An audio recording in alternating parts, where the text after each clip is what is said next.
वो साहब तक मेरा पैगाम पहुंचता है तो मैं आज उनको जवाब दूंगा। तुम्हारी सोच के सांचों में ढल नहीं सकता, तुम्हारी सोच के सांचों में ढल नहीं सकता। जुबान काट लो, लहजा बदल नहीं सकता। मुझे भी क्या मोम का पुतला समझते हो?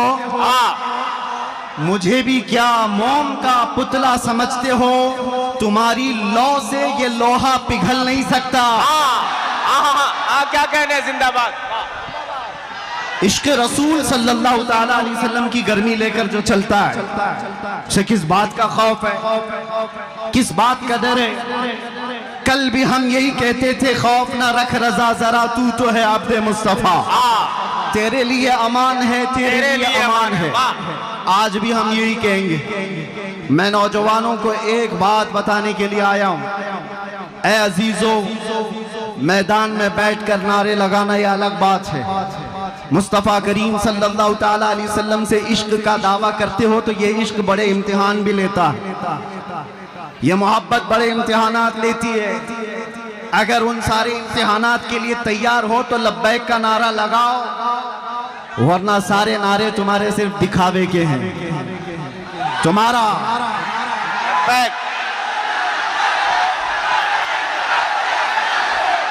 लब्बैक लब्बैक लब्बैक या रसूल अल्लाह, लब्बैक लब्बैक लब्बैक या रसूल अल्लाह, लब्बैक लब्बैक लब्बैक या रसूल अल्लाह। तवज्जो, आपसे मैं बदगुमान भी नहीं, उड़ीसा वाले और खास तौर पर रावरकिला वाले। 2 घंटे के मेरे सफर में हमारे साथ रकीब खान साहब ने बहुत कुछ आपकी दास्तानें सुनाई। कई लोग अंदर जाते हैं आते हैं, अंदर जाते हैं आते हैं। बहरहाल यहाँ का माहौल है अगर, तभी मैंने समझा कि इतने दूर दराज उड़ीसा के लोग मुझे क्यों बुला रहे हैं। इसलिए कि बुज़दिल लोग जल्दी मुझे बुलाते भी नहीं।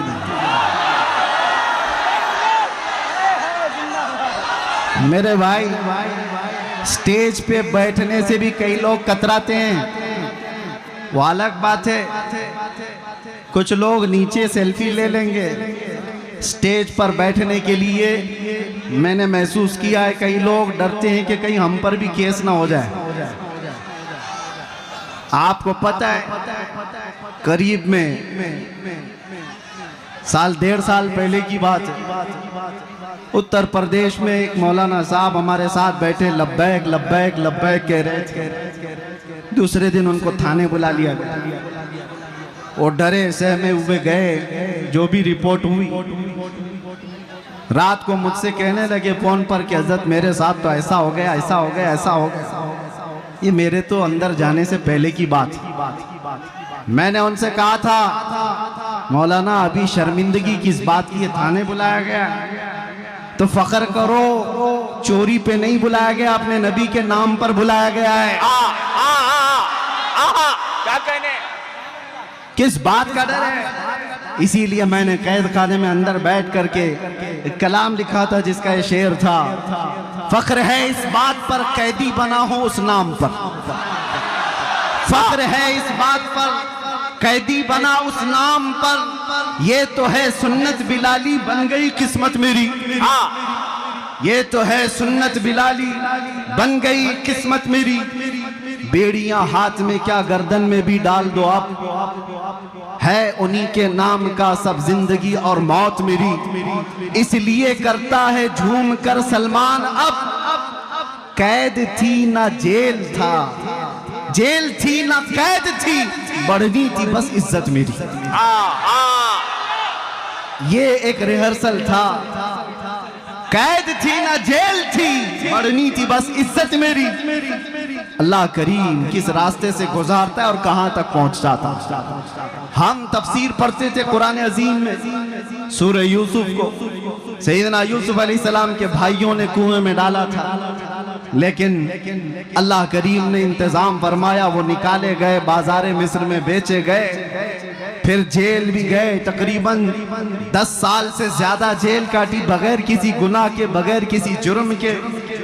सब्र आसान नहीं होता मेरे अजीजों। जेल के अंदर एक दिन जो साल भर के बराबर लगता है, उस नबी को याद करके बाहर रह करके वो फील नहीं कर सकते थे कि कैसा कैद काटा होगा बगैर जुर्म के। और उसके बाद वापस आते ही रब तबारक व तआला ने उनको वजीर आजम की कुर्सी पर बिठा दिया। जेल से निकले सीधे बादशाह के वजीर आजम की कुर्सी पर। ये मरहले होते हैं। रब तबारक व तआला फरमाता व कज़ालिका मक्कन्ना ली यूसुफ फिल अर्द, इसी तरह से हमने जमीन में यूसुफ को तक़वियत दी, करार दिया। ये रब के फैसले हैं। इसीलिए मैं कहता हूं मुझे जरा बराबर भी आर और ऐब महसूस नहीं होता। जेल में जाकर के आने वाला मुंह छुपा कर घूमता है, वो डर डर करके घूमता है। इज्जत चली गई, जेल चले गए थे। कसम रब्बे जुल जलाल की एक दिन भी ऐसा ख्याल नहीं आया, एक दिन भी ऐसा ख्याल नहीं आया। बल्कि मैं दुनिया को ये दिखाता हूं ये दीवानों का हुजूम क्यों है। आज दुनिया सेलिब्रिटीज को देखने के लिए भीड़ लगाती है और ये दीवानी उम्मत है मुस्तफा के कैदी को देखने के लिए भीड़ लगाती है। मिजाज कुछ और है, उम्मत का मिजाज कुछ और है।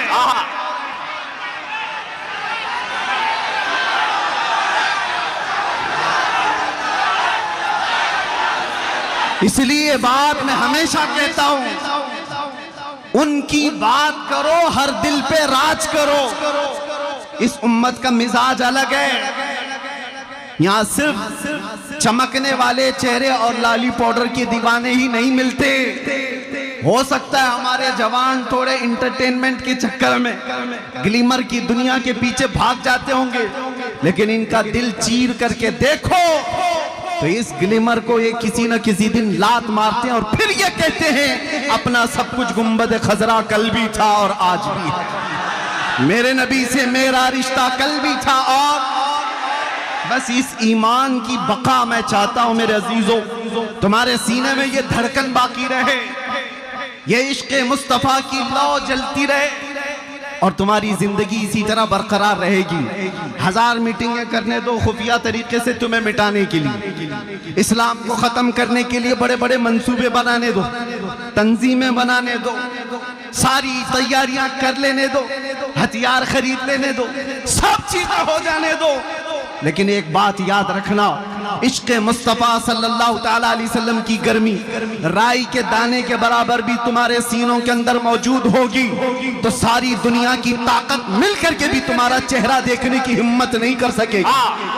क्या कहने जिंदाबाद, ताब नहीं ला सकेगी। इसीलिए तो इकबाल ने कहा था टल न सकते थे जंग में अगर अड़ जाते थे, पांव शेरों के भी मैदान से उखड़ जाते थे, हक से सरकश हुआ कोई तो बिगड़ जाते थे। अरे तेग क्या चीज है, हम तोप से भी लड़ जाते थे। ये हमारे आबा व अजदाद का शिवरा है, हमारे बुजुर्गों की जो असलाफ का तरीक़ेकार रहा है वो आपके सामने रख रहा हूं। आपको मैं मेरी पूरी तकरीरें छानबीन करके निकाल लूं। वैसे तो आपसे ज्यादा तो गुजरात वालों ने निकाला है।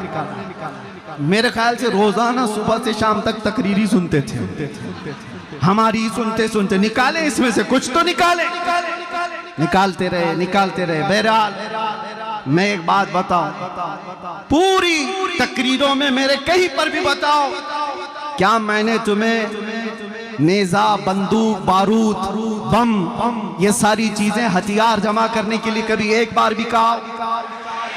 ला करके दिखाओ। इसलिए कि हम उस गरीब नवाज के गुलामों में से हैं जो हिंदुस्तान आए थे तो गुदड़ी पहन करके आए थे और आज लाखों दिलों पर राज करते हैं। वो कौन सा तोप लेकर के आए थे, कौन से बंदूकें उठा करके आए थे? हाँ, उस जमाने में और भी बादशाह आए थे। शिहाबुद्दीन गौरी शिकस्त खा करके वापस जा रहा था, गरीब नवाज से मुलाकात हो गई थी, 8 फकीरों की जमात आ रही थी। उसने पूछा कि कहाँ जा रहे हैं? बाबा ने कहा हिंदुस्तान फतह करने जा रहे हैं। जो राजे महाराजों से लड़ करके वापस जा रहा था शिकस्त खा करके, वो 8 फकीरों की जमात को देखकर कहने लगा कि आपके पास क्या है जो आप मुल्क हिंद की फतह की बात कर रहे हो। सरकार गरीब नवाज ने फरमाया तुम में हम में फर्क ये है तुम हथियारों पे भरोसा करते हो, हम अल्लाह की जात पे भरोसा रखते हैं। मैं आपको भी यही कहता हूं, मैंने अपनी तकरीरों में कहीं कोई चीज जमा करने के लिए नहीं कहा रे मियाँ ब्लेड भी रखोगे तो आतंकवादी कहलाओगे। हमारा तो हाल यही है, हर प्लास्टिक की चाकू भी रखोगे तो कल न्यूज में आ जाएगा, कल खबर बन जाएगी कि तुम्हारे पास फला फला चीजें थी। मैं इन तमाम बातों की तरफ नहीं तुम्हें ले जाना चाहता, बस एक बात है जो तुम्हें जमीन से उठाकर आसमान तक ले जाती है। वो बात क्या है कि मोहम्मद से वफा तूने, कि मोहम्मद से वफा तूने, तो हम तेरे हैं, ये जहां चीज है क्या लाहो कलम तेरे। अहले बैत अतहार की बात है यहां पर। आज मैं आपके सामने बताऊं, यह आपका जलसा जो हर साल मुहर्रमुल हराम में फजाइल अहले बैत पर किया जाता है। कौन है वो अहले बैत? हुजूर पाक सल्लल्लाहु ताला अलैहि वसल्लम का वो घराना जिनकी अजमत की आज हम कस्में उठाते हैं, जिनकी पाकी और बुजुर्गी की बातें आज हम करते हैं। लेकिन क्या कभी आपने ये देखा कि उनकी कुर्बानियां कितनी?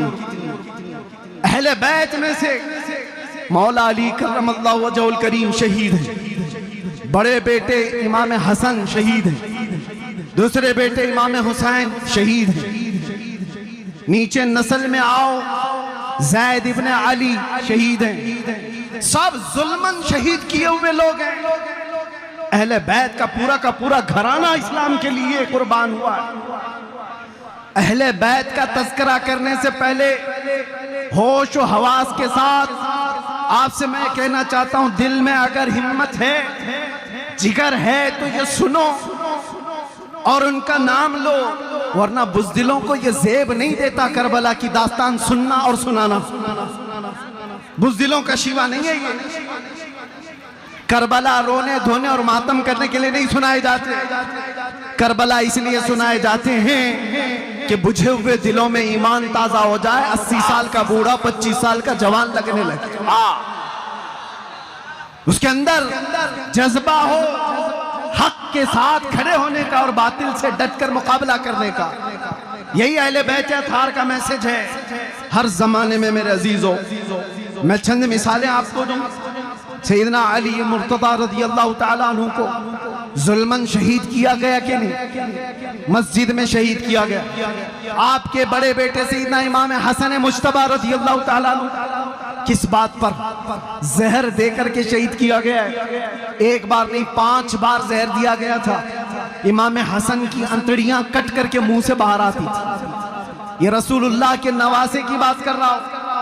और मेरे आका सल्लल्लाहु ताला अलैहि वसल्लम के दूसरे नवासे सैयदना इमाम हुसैन, उनका वाकया तो पूरी दुनिया भर में ऐसा मशहूर है जैसे सूरज की रोशनी मशहूर है। उम्मत मुस्लिमा क्या, दूसरे गैर मज़ाहिब वाले भी जानते हैं इमाम हुसैन की शहादत को। 22,000 का लश्कर 82 लोगों से कैसे लड़ रहा था, भूखा और प्यासा रख करके उनको तड़पाया जा रहा था। एक एक बच्चे को शहीद करके, अरे 6 महीने के बच्चों को भी नहीं छोड़ा गया। ये शहादत के वाक़यात सुने हो कि नहीं सुने हो? ये अहले बैत की कुर्बानियां मैं तुम्हारे सामने रख रहा हूं।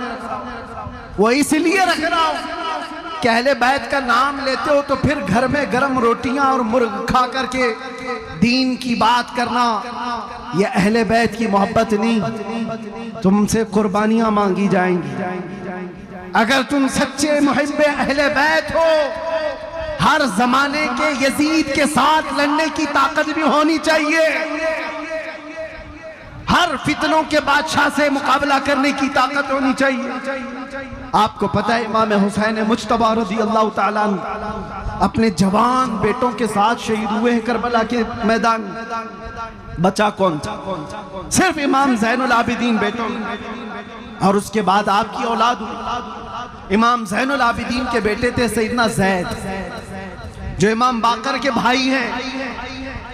सिर्फ और सिर्फ 40 साल की उम्र में वक्त के बादशाह, उसके फितनों के मुकाबिल में आपने अलल ऐलान लोगों को जगाना शुरू किया। रसूलुल्लाह के घर वालों की आदत ही ये है, वो दीन इस्लाम पर कभी धब्बा बर्दाश्त नहीं कर सकते। आज भी होना यही चाहिए। जो सादाते किराम हैं, गद्दी नशीन हैं, उनकी कुर्बानियां भी दी जाएंगी। और अगर वो बाहर आकर अवाम में बेदार करने का जज्बा नहीं रखते तो फिर आपकी तरफ से भी लोग सवालिया निशान उठाएंगे। एक तरफ तो रसूलुल्लाह का घराना, सबसे बड़े सज्जादा नशीन तो इमाम हुसैन, उनसे बड़ा कौन है? लेकिन अपना पूरा खानदान लेकर के मैदान में आए। चाहते अगर वो तो अपना घर बचा करके यजीद की तरफ से हर महीने इनाम भी ले सकते थे, मनसब भी मिल सकता था, कोई किसी शहर का गवर्नर भी बनाया जाता। लेकिन आपका मकसद सियासत हासिल करना ही नहीं था, खिलाफत हासिल करना ही नहीं था। आपका मकसद यह था कि क़यामत तक आने वाले मुसलमान कभी किसी जालिम को इमाम तस्लीम ना करें। ये हुसैनी मिजाज है। आज हम अपनी मस्जिदों में क्या किसी शराबी को इमाम बनाते? क्या किसी चोर को इमाम बनाते? नहीं बनाते। ये दिया हुआ मिजाज इमाम हुसैन का। अगर वो इमाम मान लेते यजीद को तो हम भी कहते हमारी मस्जिद का इमाम चोर जानी हो जाए तो क्या फर्क पड़ता है? रसूलुल्लाह के नवासे जब उसको इमाम मान सकते हैं। इस मिजाज को वहीं पर खत्म किया गया। मैं हजरत ज़ैद इब्ने इमाम ज़ैनुल आबिदीन की बात कर रहा हूँ। सिर्फ 40 साल की उम्र में हुकूमत के खिलाफ जब खड़े हुए थे, कितनी आजमाइशें हुई थी। कूफा वालों ने उनको भी बुलाया था। 50,000 लोगों ने हजरत ज़ैद के हाथ में भी बैत की थी। कूफा वालों की आदत ही है। और उसके बाद बनु उमैया का जालिम बादशाह हिशाम बिन अब्दुल मलिक आपको कत्ल करवा दिया। रास्ते में आपका सर अलग किया गया, दिमश्क ले जाया गया और धड़ को बाजार में रख करके आग लगाई गई, जलाया गया था। किसकी बात कर रहा हूं? रसूलुल्लाह के घराने की बात कर रहा हूं, इमाम ज़ैनुल आबिदीन के बेटे की बात कर रहा हूं। इतना ही नहीं, आगे चलो तो इमाम मूसा काजिम रदी अल्लाह ताला, इमाम जाफर सादिक के जो बेटे, जुबान में अल्लाह ने इतना असर अता किया था कि जब बोलते थे तो लोग दीवाने हो जाते। और ऐसी ही जुबानों से वक्त के तागूतों को डर लगता है। हर जालिम हुकूमत को हक बोलने वाली जुबान से सबसे ज्यादा डर लगता है। आपको पता है अंग्रेजों ने यहाँ बहुत जुल्म मचाया, बहुत आतंक मचाया, लेकिन उलमाए हक में सबसे ज्यादा उन्होंने अल्लामा किफायत अली काफी रहमतुल्लाह अलैह को सताया। 3000 अंग्रेजों ने मिलकर के गिरफ्तार किया था किफायत अली काफी। क्यों जानते हो? किफायत अली काफी की जुबान में अल्लाह ने ऐसा असर अता किया था, हजारों का मजमा सिर्फ उनकी जुबान पर तौबा कर लेता, सब इश्क रसूल में झूमने लग जाते। अंग्रेजों ने यह महसूस किया था कि यह जुबान सलामत रहेगी तो फिर हमारा तख्ता सलामत नहीं रहेगा। और उसके बाद किफायत अली काफी को कैद करके उनके जिस्म पर इस्त्री फेरी जाती थी, गरम इस्त्री। जब चमड़ी जल जाती थी तो नमक छिड़का जाता। उसके बाद 8 दिन के बाद आपको फांसी पर चढ़ाया गया था किफायत अली काफी। ये मिसाल इसलिए दे रहा हूं, हर जमाने में हक बोलने वाली जुबान, इससे डर लगता है हुकूमत वक्त को। हजरत सईदना ज़ैद बिन अली के साथ भी यही हुआ और हजरत इमाम मूसा काजिम के साथ भी यही हुआ। एक के बाद 2 बार, 2 के बाद 3 बार, तीसरे के बाद चौथे बार, चौथे के बाद 5वें बार इमाम मूसा काजिम को जेल भेजा जा रहा था। जेल भेजा कौन जानते हो? खलीफा हारून रशीद का जमाना, जिसके तज़किरे हजारों तरीके से आपने सुने हो। लेकिन कोई भी हो, वक्त का खलीफा डर जाता है। यह अहले बैत है, एक दिन अगर ये ऐलान कर दे तो सारी उम्मत इनकी तरफ हो जाएगी, हमारा तख्ता हिल जाएगा। इमाम मूसा काजिम रदी अल्लाह ताला कभी घबराए नहीं, कभी डरे नहीं। मैं उनको आइडियल समझ करके आपके सामने कह रहा हूं। एक बार जेल जाकर आने के बाद लोग ये कहते हैं कि नहीं, बहुत संभल करके चलना चाहिए। बिल्कुल संभल के हम पहले भी चलते थे, आज भी, क्योंकि शराब नहीं पीते, हम नशे में नहीं रहते। एक ही नशा है, वो ताजदार मदीना का, वो खमार असली खमार है। हम झोले खाते हुए लोग नहीं है जिनको तुम नसीहत करो कि बहुत संभल के बोलना चाहिए। हाँ, बिल्कुल संभल के, पहले भी होश में बोलते थे, आज भी। इमाम मूसा कासिम को देखा, जेल में रखा गया, फिर छोड़ा गया। आप वही बात बोलते थे जो पहले बोलते थे, फिर जेल भेजा गया, साल 2 साल, वापस छोड़ा गया, आप फिर वही बात। क्यों? हक बात से कोई समझौता नहीं होता। इसीलिए तो मैंने शुरू में ही ये शेर कहा, हमारा ये शिवा है, हमारे बुजुर्गों का, अहले बैत का ये शिवा है जो मैंने शेर पढ़ा है। तुम्हारी सोच के सांचों में ढल नहीं सकता, जुबान काट लो, लहजा बदल नहीं सकता। ये सिर्फ मेरी बात नहीं, ये हमारे इमामों की बात है, इमामों की बात है। हर आलिम रब्बानी हक गो ये कहता रहा। बहुत दूर क्या, माजी करीब में जाएंगे तो शहजादे आला हजरत सैयदना सरकार मुफ्ती आजम हिंद के जमाने में हिंदुस्तान में एक डिक्टेटरशिप, एक इमरजेंसी हुकूमत कायम हुई थी। आपको पता होगा, बूढ़े लोगों को पता है, जवान लोगों को कहा, हम भी नहीं पैदा हुए थे, लेकिन उसका जमाना बताया जाता है। इंदिरा गांधी ने सारा होल एंड सोल अपने हाथ में रखा है, सारी चीजें कंट्रोल में। कोई आवाज उठाए तो मारो, अंदर करो। ये आज थोड़ी ना हो रहा है, इससे पहले कांग्रेस ने भी ये सब किया है। अंदर डालो जो भी बोलता है। उस जमाने में प्राइम मिनिस्टर ने यह फैसला किया था, आबादी कंट्रोल करने के लिए नसबंदी होनी चाहिए। बाकी सब मान लेंगे लेकिन मुसलमान नहीं मानेंगे। मुसलमानों के यहाँ ये हराम है। उन्होंने फिर सोचा कि बड़े बड़े दारुल उलूम से फतवे ले जाए, और कुछ दारुल उलूम तो इसीलिए बैठे ही हैं, फतवे दे भी दिए। फतवे दिए, मोहतरमा जैसा बोलेंगी वैसा दारुल उलूम चलेगा। और वही मोहतरमा बरेली भी भेजती है। वक्त का कुतुब मुफ्ती आजम कलम हाथ में लिए बैठा है। सवाल है हुकूमत वक्त की तरफ से नसबंदी के सिलसिले में कि हुकूमत ने कंपलसरी कर दिया है, लाजिम कर दिया है। कुछ तो मसलहत का बीच का रास्ता निकाला जाए।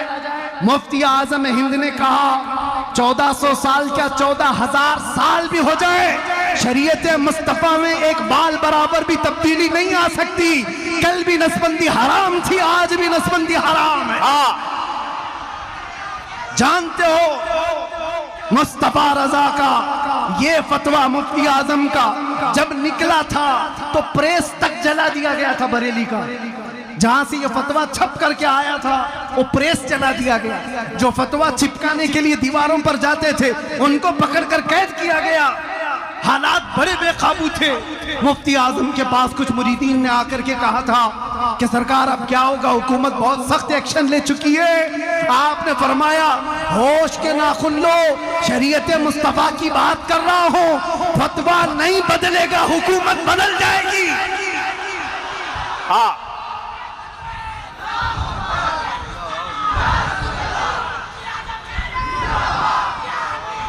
आपने तारीख अगर पढ़ी हो तो उठाकर देख लेना।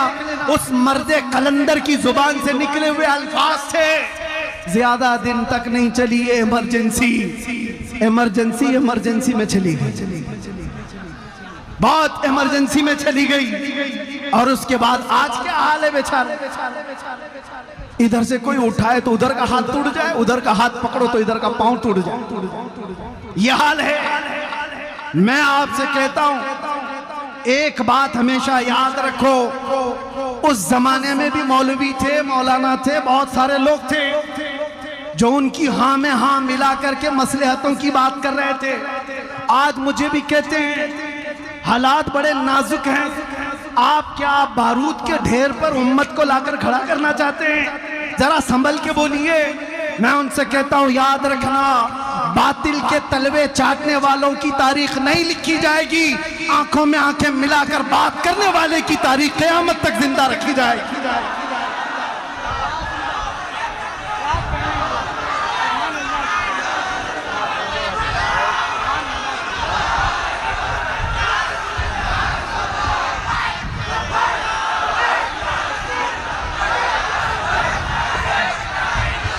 लब्बैक लब्बैक लब्बैक या रसूल अल्लाह, लब्बैक लब्बैक लब्बैक लब्बैक लब्बैक लब्बैक लब्बैक या रसूल अल्लाह।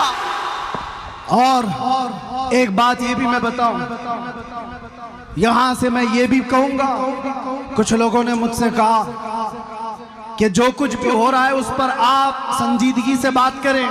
बिल्कुल, हम बहुत संजीदगी से बात करते हैं, बहुत संजीदगी से बात करते हैं, लेकिन लहजा अगर थोड़ा सख्त होता है तो सिर्फ इस बात पर कि हमारे मुर्शिदों ने, हमारे असातिज़ा ने हमें ये तालीम दी है, बेटा जुबान हमेशा नरम रखना, दिल हमेशा, जुबान मीठी रखना, दिल नरम रखना, दिमाग ठंडा रखना। तीन चीजें याद रखना, दिमाग ठंडा, जुबान मीठी, दिल नरम। लेकिन यही बात जब मुस्तफा करीम सल्लल्लाहु अलैहि वसल्लम की गुस्ताखी की आ जाए तो ना दिमाग ठंडा, ना जुबान मीठी, ना दिल नरम होगा, फिर नहीं होगा। अरे दुनिया अपनी माँ की गाली बर्दाश्त नहीं कर सकती, जो करोड़ों माँ से ज्यादा हम अपने नबी से मोहब्बत करते हैं, कैसे बर्दाश्त कर सकते हैं?